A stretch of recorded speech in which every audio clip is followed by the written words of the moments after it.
Un cordial saludo a las personas que sintonizan este canal. Como siempre, un placer estar junto a ustedes. Aquí les habla Ivo Hernández y venimos con más libros y más reseñas de libros.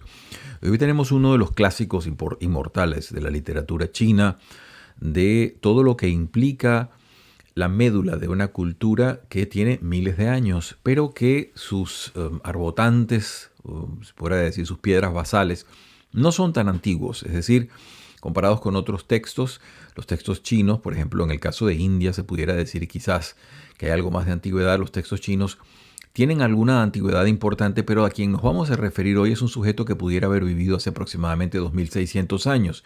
Y estamos hablando de la figura de Confucio. Ese no era su nombre, ese fue el nombre que le pusieron unos jesuitas que trataron de adaptar la forma como sonaba su nombre en chino a nuestros idiomas occidentales. En realidad, Confucio entra en el radar de Occidente a partir del siglo XVI. La primera traducción que se tiene noticia es de Matteo Ricci, unos cantidades jesuitas, lo que vamos a escuchar. Primero Matteo Ricci, luego vienen Ricci, creo es el siglo XVI. Esa traducción yo no la he visto, he oído hablar de ella, no sé si al final se perdió completamente.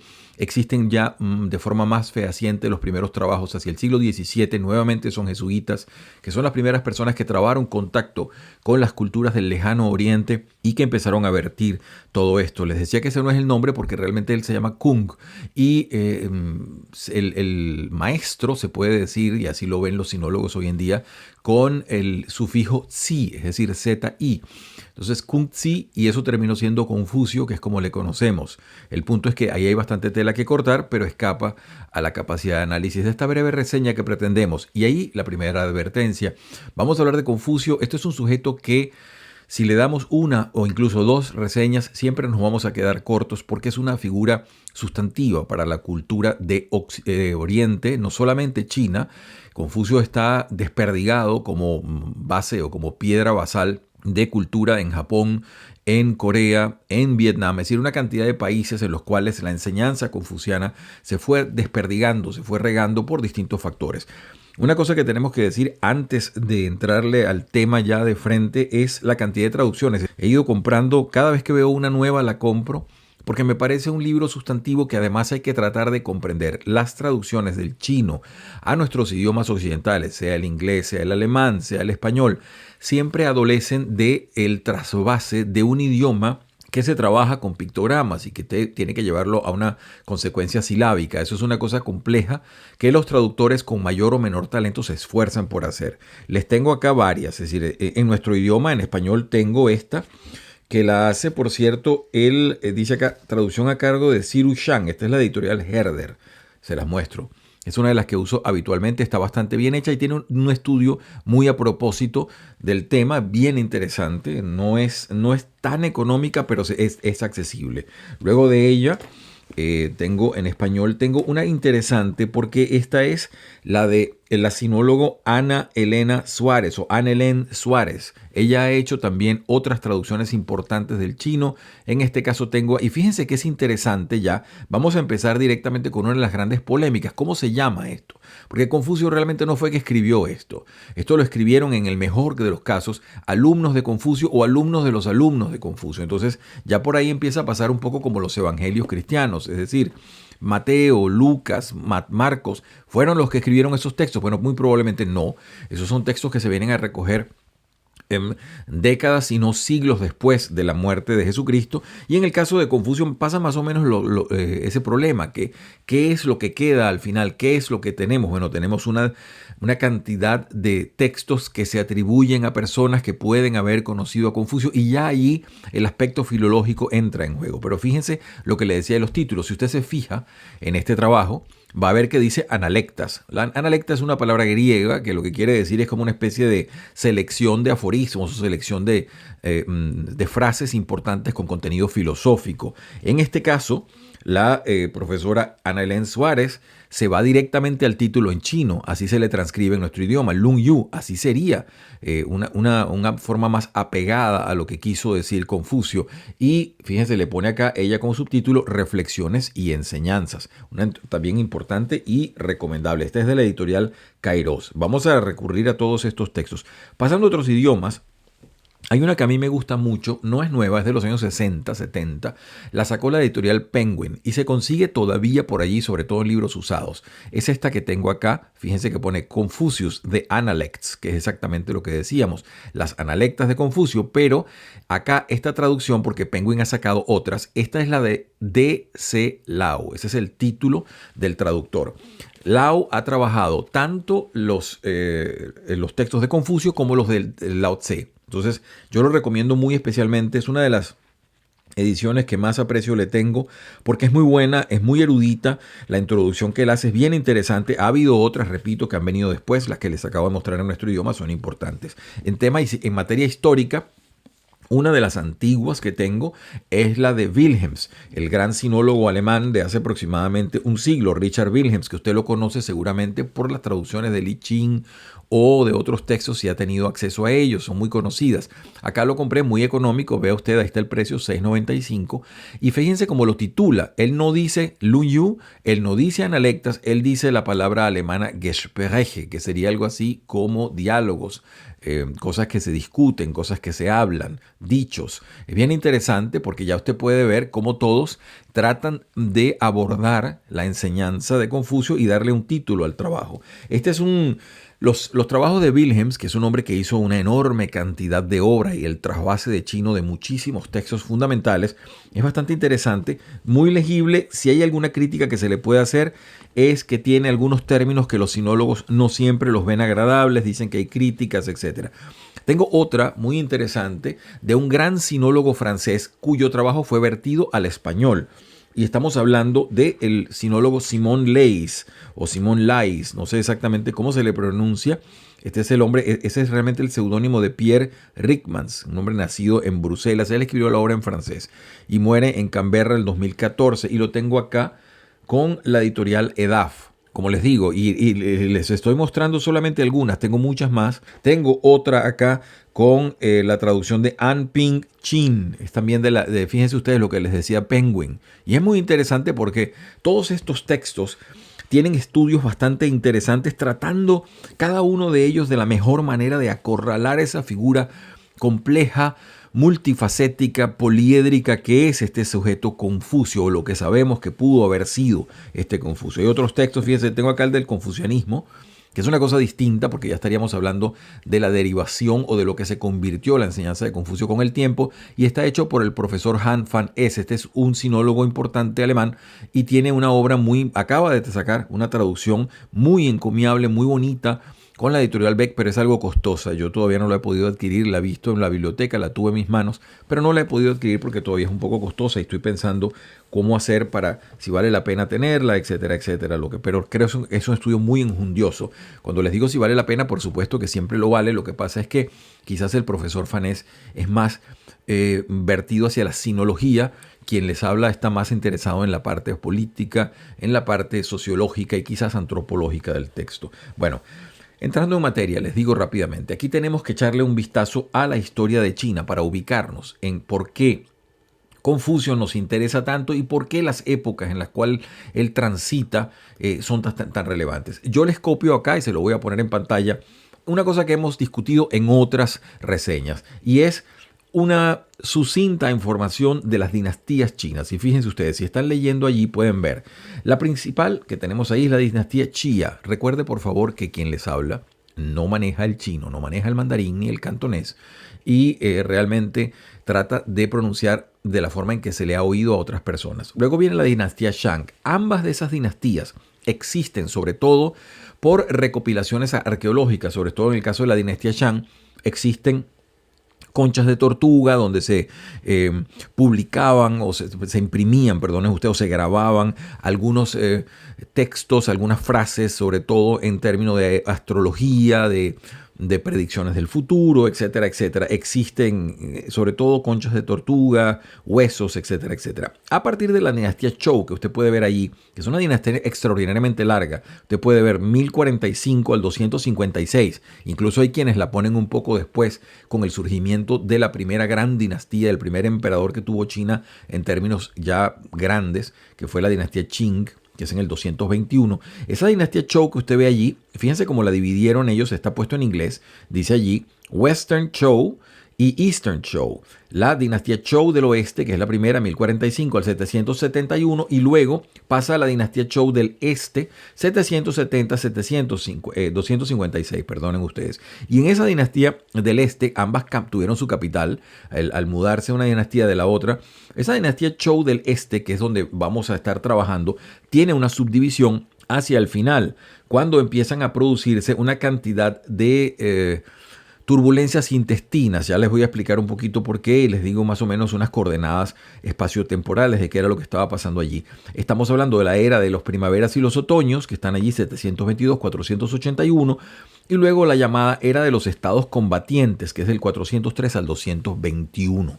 Ese año, si usted quiere recordar en la historia china algo importante, por favor recuerde ese año, 221 a.C., es el momento cuando la dinastía Qing entra y un sujeto que había logrado dominar a toda la cantidad de reinitos feudales que estaban allí, asienta la primera gran dinastía, el primer gran emperador de toda la China, y fundamenta las instituciones que con vaivenes altos y bajos va a venir a durar hasta el siglo XX, en 1911-1912, cuando el último emperador es depuesto. Es una historia enormemente interesante, pero nosotros nos vamos a quedar allá atrás, en la época previa a esa dinastía Qing. Incluso, si lo quiere ver exactamente, vamos a hablar de la dinastía Zhou del este, que es donde nos vamos a estar moviendo, y en la era de las primaveras y otoños y los estados combatientes. ¿Por qué le digo eso?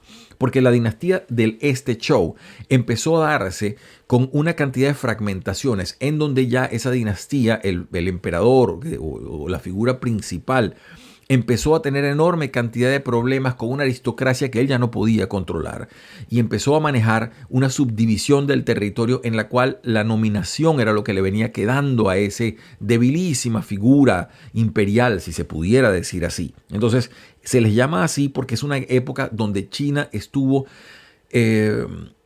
inmersa en guerras intestinas, y estoy hablando miles y miles de guerras. Es realmente un periodo del cual Occidente lo estudia poco, salvo los especialistas en la materia, pero es un momento muy muy difícil, paradójicamente, sobre todo al final, en la llamada era de los estados combatientes, en la traslación entre primaveras y otoños y la era de los estados combatientes. Piense usted más o menos menos 500, es decir, 500 a.C., 550 a.C.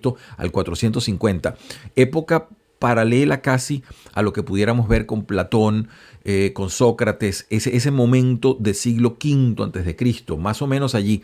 Es la época cuando China empieza a ver también una cantidad de escuelas, las llamadas luego 100 escuelas de pensamiento, en donde empiezan a aparecer sujetos como Confucio, sujetos como Lao Tzu, sujetos como Mo Tzu, sujetos como los legalistas, piense usted en Shang Yang, en Han Fei, es decir, una cantidad de pensadores enormemente importantes, tan importantes que lograron incluso con sus ideas sobrevivir la gran quema de libros que hizo esa dinastía Qing cuando llegó y dominó a toda China.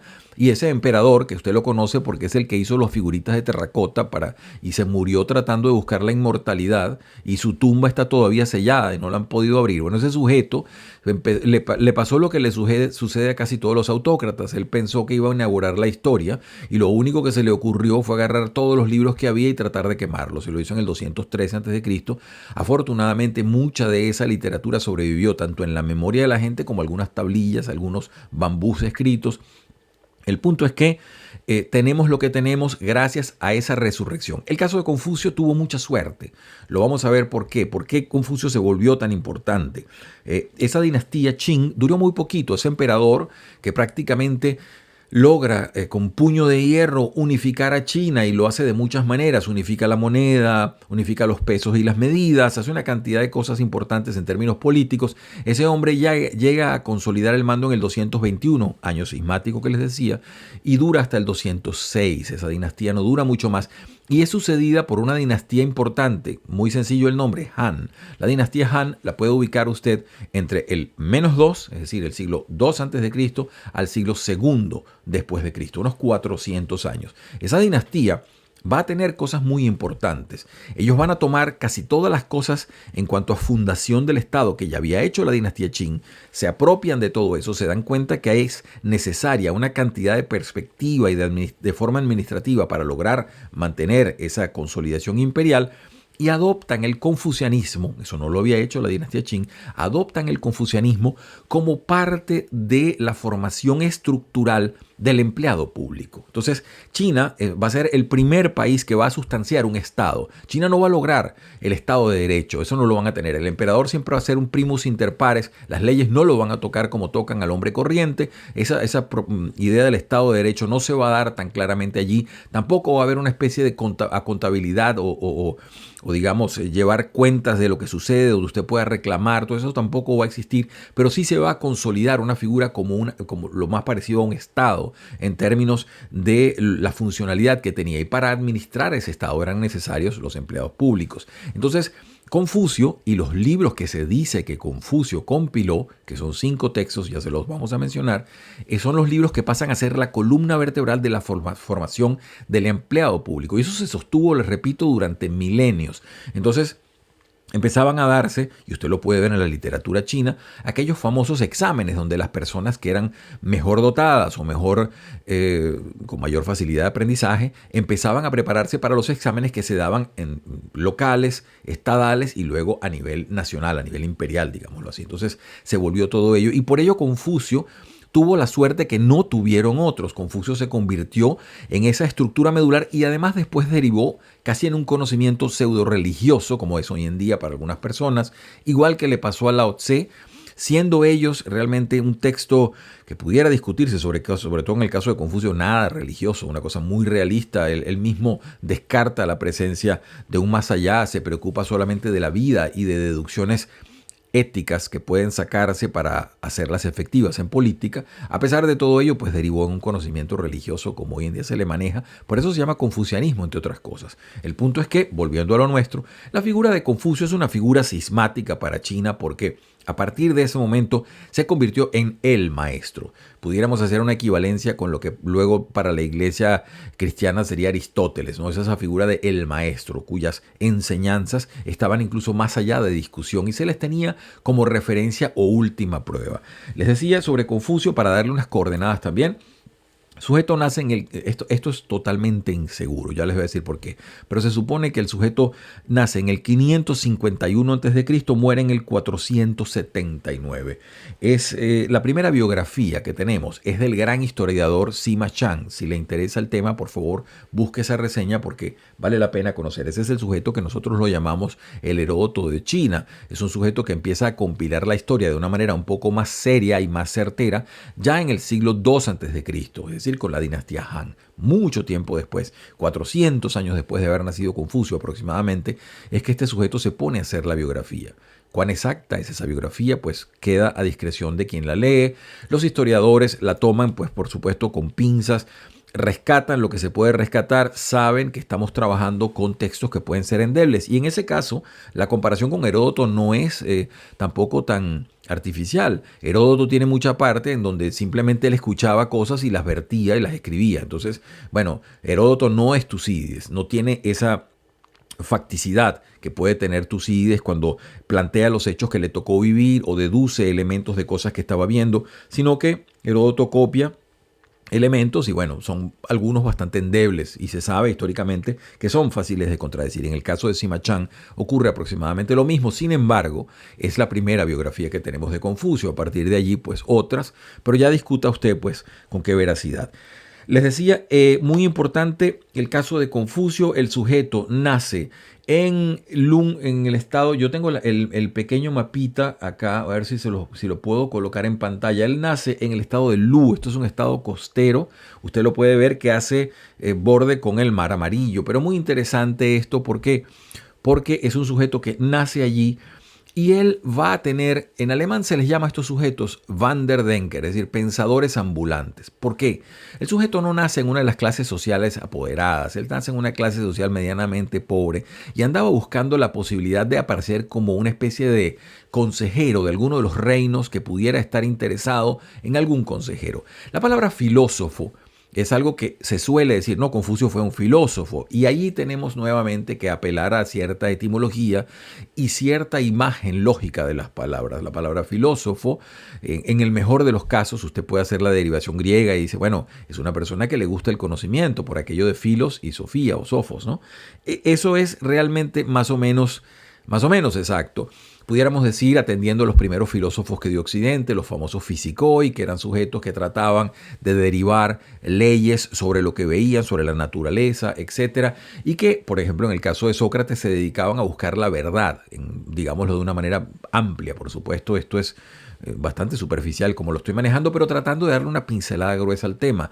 En el caso de Confucio, Confucio no se dedicaba a buscar la verdad, Confucio se dedicaba a promulgar una cantidad de deducciones a partir de lo que debían ser los grandes conceptos y tratar de ponerlas para el consumo común buscando una sociedad estable que él asociaba casi siempre con el pasado. Y en ese sentido, Confucio es muy parecido a Platón. Su mirada es casi siempre una mirada hacia el pasado. Cuando él quiere decir algo bueno, se fija en lo que sucedió. Y en ese sentido se le cataloga como un filósofo o como un pensador de tipo conservador. Y ya vamos a ver por qué. En ese sentido también, repito, tiene analogías en Occidente, pero es un sujeto que no se puede decir que sea un filósofo como alguien que se sentaba a debatir, digamos, los diálogos de Platón, que usted puede ver que las personas discurren un elemento y tratan de refinar a partir de aquello de tesis y antítesis y todo eso. No, Confucio aparece en las analectas o en estos diálogos donde se pone, realmente él no dialoga, Confucio simplemente dice, y casi todos comienzan con el maestro dice tal cosa, y Confucio enuncia una cantidad de elementos. Casi siempre se trata de deducciones, por ejemplo en el caso de la política, que se toman a partir de la ética. Su enseñanza es casi siempre a lo moral.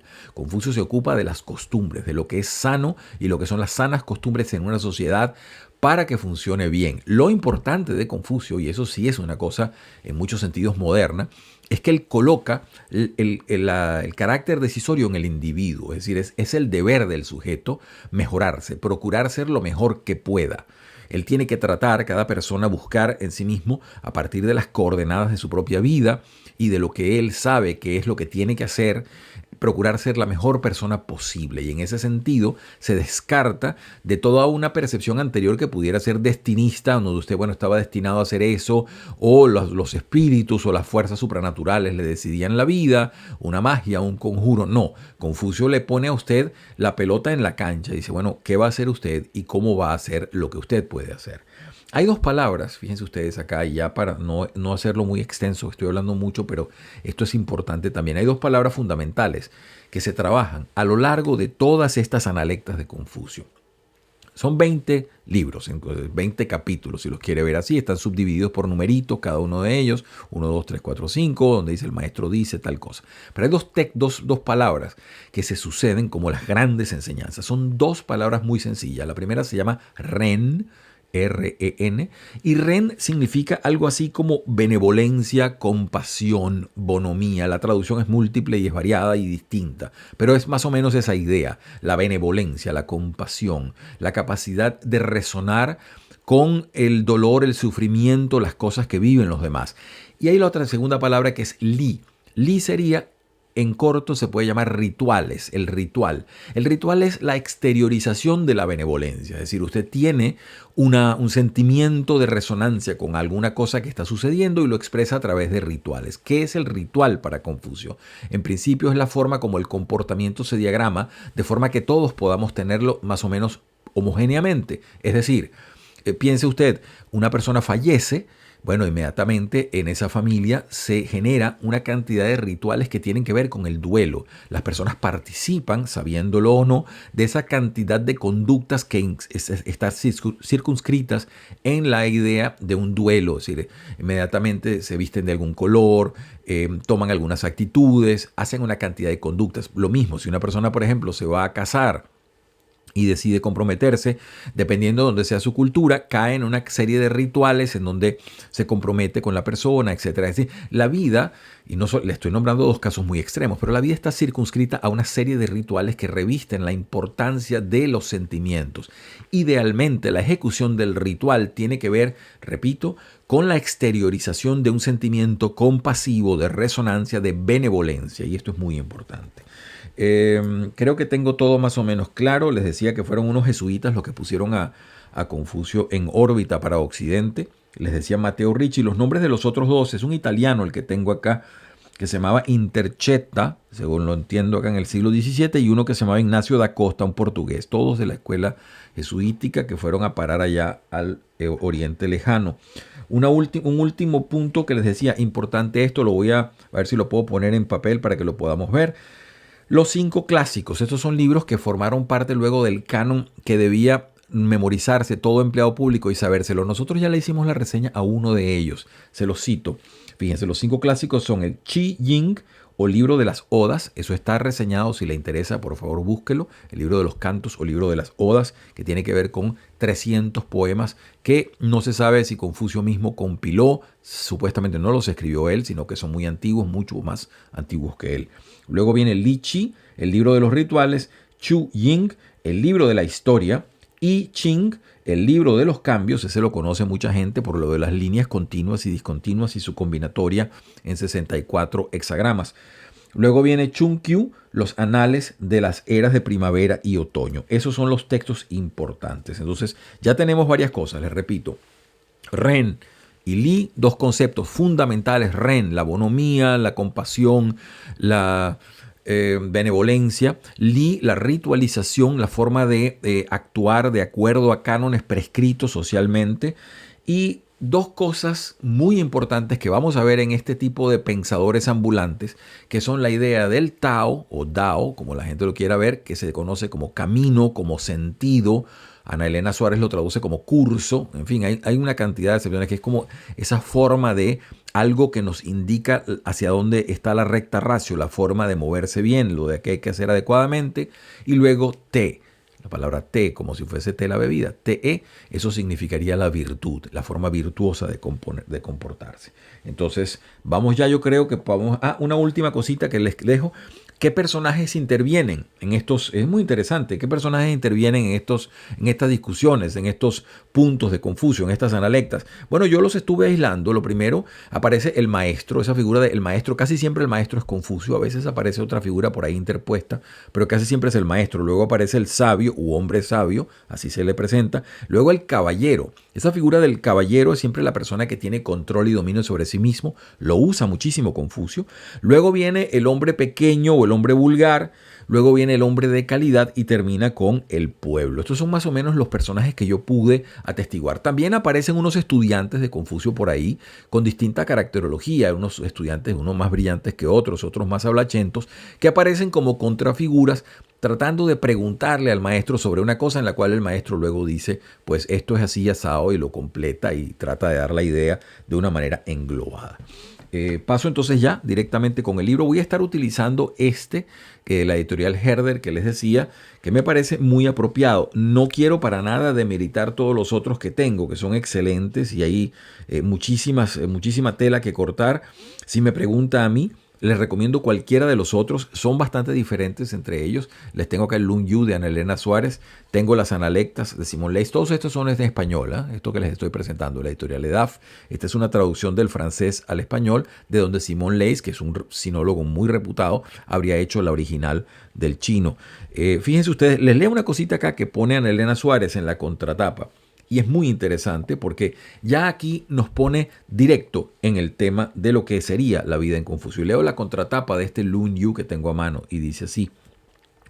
A menudo comparado con Sócrates, Confucio, maestro Kong, ha estado siempre presente a lo largo de 2500 años de historia en China, Japón, Corea y Vietnam. Unas veces divinizado, otras denostado como padre de la moral china conservadora y ortodoxa, lo cierto es que su pensamiento resultaba profundamente innovador en los siglos VI, V a.C.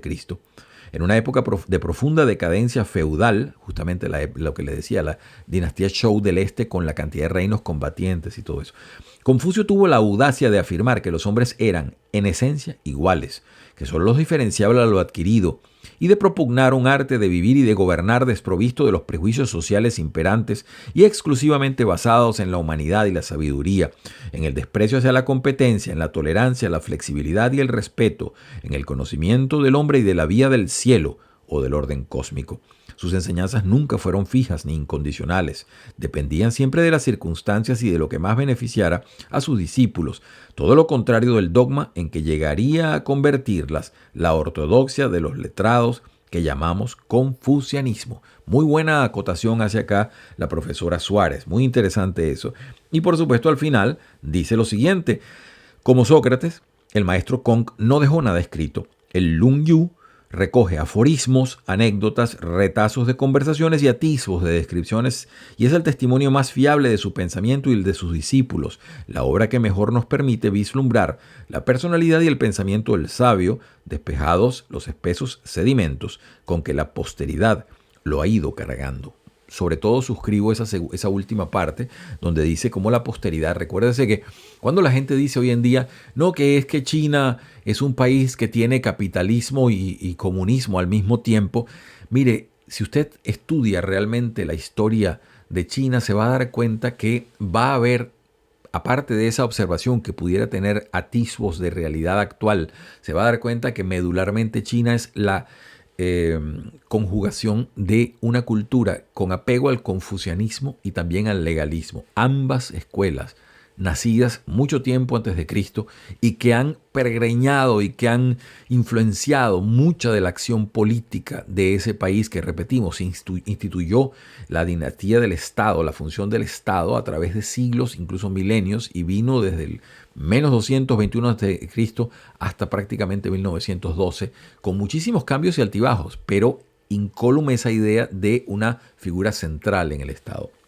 Paso entonces ya con este texto de Herder, el profesor, tiene uno, Siru Chang, que me parece muy interesante también, y paso directamente aquí a la página 144, en donde está hablando sobre esa dinastía Zhou de la cual les hablaba, en este Zhou del este.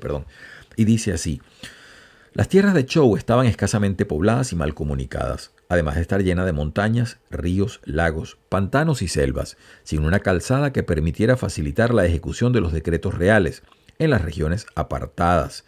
Entonces dice acá: en esa época, y con un nivel tecnológico y económico escaso para mantener el orden en un país extenso, el rey Wu optó por un sistema de fácil aplicación, el sistema de las llamadas encomiendas. Préstele atención a esto, es interesantísimo porque esto es historia pura. Esa estructura de encomienda estaba compuesta por 5 estratos sociales. Primeramente, el hijo del cielo, es decir, el rey, ¿no? Luego los duques o príncipes, luego los señores, grandes oficiales, los caballeros, letrados y luego los vasallos. Según el sistema del clan patriarcal, el trono del Hijo del Cielo era heredado exclusivamente por el primogénito. Los demás hijos no podían recibir más que ducados, de los cuales eran nombrados soberanos. Según el sistema denominativo de Zhou, el Hijo del Cielo se denominaba rey, por lo que sus hijos se ocupaban entonces el segundo lugar de la pirámide social. Eran los llamados duques. El hijo primogénito del duque heredaba el título, mientras que los demás hijos se convertían en señores o grandes oficiales. A su vez, las propiedades y privilegios de los señores eran heredados por el primogénito, mientras que los demás hijos no tenían otro remedio que resignarse con las posiciones inferiores y con una pequeña herencia de propiedades o incluso quedarse sin ellas. En el último caso, se convertían en caballeros o letrados. Entonces se da cuenta usted como una especie de pirámide que va degradando basándose siempre en la primogenitura. En el caso que fuera, era el primogénito quien heredaba todo, los demás pasaban a un segundo rango y eso después a un tercer rango, a un cuarto rango, y la sociedad se iba fragmentando de esa manera y se iban repartiendo títulos nobiliarios hasta que al final estaban tan diluidos que no quedaba nada. Pero eso de lo que nos explica el profesor Chang es muy interesante y dice más acá en la página 145. En los ducados, el título nobiliario del soberano también era hereditario a favor del hijo primogénito, mientras que los demás hijos recibían concesiones de títulos de dignatarios o grandes oficiales o grandes caballeros. Todos eran súbditos del soberano del ducado. Por lo general poseían sus propios feudos, aunque algunos ocupaban cargos públicos al servicio del duque. Dentro de ese grupo gobernante aristócrata, los que estaban en el estrato inferior eran los caballeros o letrados, quienes no poseían muchas propiedades, pero solían ser cultos, letrados expertos en protocolo y ritos, y estar al servicio de la alta aristocracia como preceptores y administradores. En la base de la pirámide se encontraban los plebeyos o villanos, que constituían una masa anónima compuesta fundamentalmente por campesinos, artesanos, trabajadores físicos, y pequeños comerciantes. Entonces usted puede darse cuenta cómo de esa especie de aristocracia venida a menos, que ha venido ya decantada por una cantidad de nacimientos no de primogénitos. Entonces, de allí, de esos sujetos que eran cultos, pero que ya no tenían tantas propiedades, es de donde viene la familia de Confucio. Muy importante esto porque nos sitúa socialmente dónde estaba el sujeto. Vamos a ver si podemos leer un par de cosas. Les repito, el texto está dividido en 20 capítulos. Cada uno de los textos tiene su nombre.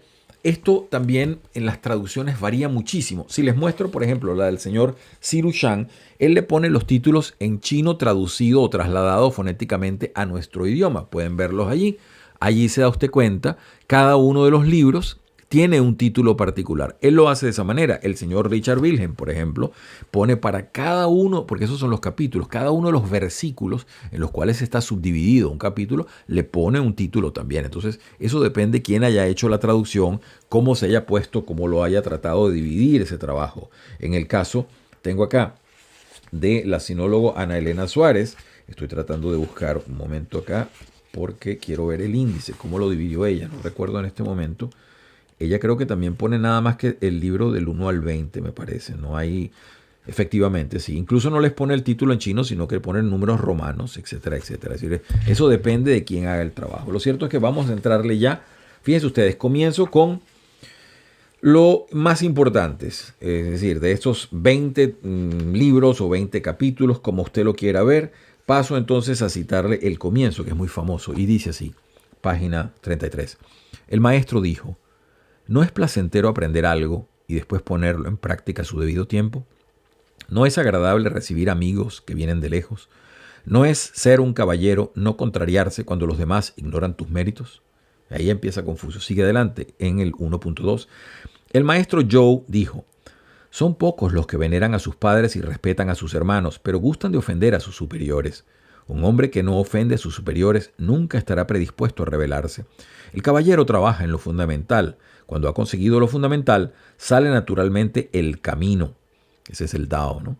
La piedad filial y el amor fraternal constituyen la base fundamental de la benevolencia. Y ahí le sitúa a usted en enormes variables cardinales para lo que sería el confucianismo y el propio Confucio, que es primeramente el valor de la familia, incluso por sobre el Estado, el deber paterno-filial muy acentuado, el deber de cuidar a los padres bajo toda instancia, incluso muy por encima de los intereses que pueda tener respecto al Estado. Cada una de las personas tiene una serie de relaciones que debe honrar en su vida y que tienen un ranqueo de prioridades. Paso directamente a el punto, porque hay una parte donde es bien interesante la posición política. Y me parece muy interesante, porque aquí hay observaciones de todo tipo, como bien decía Ana Elena Suárez en su texto, diversos pedazos que dicen una cosa u otra y hay recortes de conversaciones. Esto, por supuesto, no sabemos si lo escribió Confucio, ni siquiera cuál de sus alumnos o de los alumnos de sus alumnos puede haber sido. En el libro 20, estoy en el punto 20.2 y dice lo siguiente: Xizang preguntó al maestro: ¿qué hay que hacer para gobernar? El maestro dijo: priorizar las 5 virtudes y rechazar los 4 males. Así se puede gobernar. Xizang preguntó: ¿cuáles son las 5 virtudes? El maestro respondió: el caballero beneficia al pueblo sin despilfarro, impone trabajo sin provocar resentimiento, tiene deseo sin ser codicioso, es soberbio pero no arrogante e inspira temor reverente, pero no feroz. Xizang dijo: ¿qué significa beneficiar al pueblo sin despilfarro? El maestro explicó: significa permitir a la gente hacer lo que les sea más beneficioso. ¿Acaso no es beneficiarlos sin tener que usar las arcas del Estado? Si se les impone trabajo de manera razonable, ¿quién se resentirá? Si lo que desean es la humanidad y la obtienen, ¿habría lugar para la codicia? El caballero no se atreve a menospreciar a las poblaciones grandes ni a las pequeñas o a la gente poderosa o humilde. ¿Acaso no es eso ser soberbio, pero sin arrogancia? El caballero es cuidadoso con su vestimenta y su tocado, tiene la mirada de respeto, es majestuoso e inspira respeto. ¿Acaso no es eso ser autoritario sin ser feroz? Xizang preguntó. ¿Cuáles son los 4 males? El maestro dijo: dictar sentencia de muerte a los súbditos sin haberlos educado es la crueldad. Exigir resultados inmediatos sin haber dado órdenes previas es opresión. Pedir de repente la conclusión de un encargo que no tenía plazo de entrega es arbitrariedad. Si se comporta como un contador mezquino cuando hay que dar algo a los demás, es avaricia. Ahí tienen ustedes pues los 4 males, ¿no? Entonces, ahí cierra, y con esto cierra el libro, dice él, el maestro dijo, quien desconoce el mandato del cielo no puede ser un caballero. Quien no conoce los ritos no puede afianzarse en la sociedad. Quien desconoce el significado de las palabras no puede comprender a los hombres. Y ahí sitúa Confucio una cantidad de variables, repito, muy, muy importantes. Vamos a ver qué más tiempo, porque yo hice una cantidad de marcas, estoy tratando de leerles de las más sustantivas. Algunas son muy hermosas, muy conocidas, han sido citadas muchas veces. En el libro 2, por ejemplo, Confucio habla de sí mismo y es una manera bien interesante que ha sido recurrentemente explicada y citada por otros libros. Y dice así, 2.1, este es el libro 2, dice, el maestro dijo, quien gobierna mediante la virtud es comparable a la estrella polar que permanece fija en su casa mientras los demás astros giran a su alrededor. El 2.3, el maestro dijo, si para conducir al pueblo se vale de leyes y para mantener el orden se recurre a castigos, la gente huirá de los pecados, pero perderá el sentido de la vergüenza. Si para conducir al pueblo se vale de la virtud y para mantener el orden se recurre a los ritos, la gente desarrollará el sentido de la vergüenza y así se gana la voluntad del pueblo. Y en el 2.4, les decía muy célebre, aquí Confucio habla de sí mismo y dice así, el maestro dijo, a los 15 años me dediqué a aprender, a los 30 me consolidé en el mundo, a los 40 ya no me acosaba la incertidumbre, a los 50 conocí el mandato del cielo, a los 60 podía diferenciar la intención de las palabras que oía. A mis 70 puedo seguir todos los deseos de mi corazón sin infringir ninguna norma. Es decir, estaba muy equilibrado, pero algo es cierto. Confucio fue un eterno desempleado, andaba dando vueltas tratando de buscar un puesto en alguno de esos reinos y no lo consiguió. Y eso le afligía enormemente, lo hacía sentir muy triste en algunas partes. Incluso él dice, si a mí me dieran un cargo, en 3 años yo haría tal cosa o tal otra, ¿no? Muy interesante. Les leo un pedacito más, a ver cuánto nos permite este tiempo. Dice acá, fíjense, muy interesante. Igual que Platón, él establece un sistema educativo basado en esos libros que les decía y desde allí donde la dinastía Han luego los incorpora como parte del canon de estudio para los empleados públicos. En el 8.8, es decir, el capítulo 8, versículo 8, dice así, la formación de un hombre empieza con el libro de las Odas, se consolida con los ritos y se perfecciona con la música. Confucio le daba enorme valor a la música, sobre todo con el factor ritualizante y de regularidad que implica la producción de un espectáculo musical o de un conocimiento musical. Eso lo valoraba especialmente. Tengo por acá un pedacito más y ya con esto prácticamente despido esta reseña. Estoy en la página 95. El duque Ying de Qi preguntó a Confucio cómo llevar la gestión de los asuntos políticos. El maestro respondió, que el soberano actúe como soberano, el ministro como ministro, el padre como padre y el hijo como hijo. El duque exclamó, magnífico. Si el soberano ha dejado de ser soberano, el ministro ministro, el padre padre y el hijo hijo, aunque hubiera muchos cereales, ¿podría tener algo para mi sustento? El maestro dijo, si hay alguien capaz de emitir una sentencia tras escuchar pocas palabras de una parte en litigio, esa persona es Joe. Nunca dejaba de cumplir su compromiso antes de pasar la noche.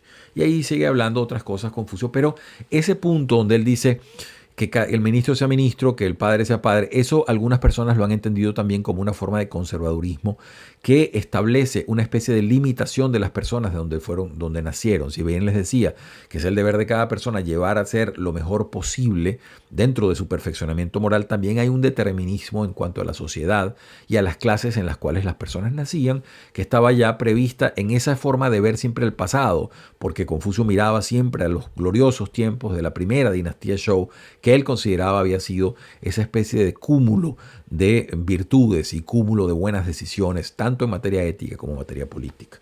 Les he estado hablando sobre Confucio, les he estado hablando sobre las Analectas, Lunyu, Gespräche, hay muchísimas palabras. En principio, Confucio. Este libro se consigue en todas partes, hay extractos en internet, traducciones diversas. Decida usted, se lee muy rápido, pero se lee para toda la vida. ¿Por qué? Porque son frases que han sido destiladas durante el tiempo y tienen entonces la profundidad justamente de los grandes textos de la humanidad, que requieren muchísima meditación para tratar de comprender y extraer de ellos el mejor sabor, la mayor profundidad y el mayor conocimiento posible de todo esto. Les habla Hugo Hernández, como siempre un placer estar junto a ustedes. Si esto de alguna manera le motiva, por favor márquenlo con la campanita, que tendremos otros textos por acá que están esperando salir. Y desde acá siempre el deseo porque tengan todos una muy feliz semana.